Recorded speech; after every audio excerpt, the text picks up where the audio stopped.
So guys, welcome with another video. In this video, we will discuss about subject and predicate. So let's start from definition. You can see we must have a subject to speak out, and we must say or predicate something about the subject. So when we make a sentence, so there are some things we have to keep in mind. We name some person or thing and say something about that person. So hence we can say there are two parts of sentences. First part is tell about the part which name the person or thing we are speaking about. This is called subject.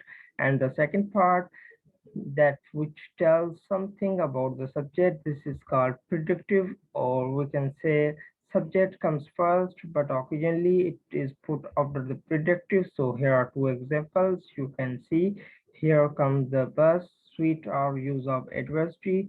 So in imperative sentence, you can say the subject is left out.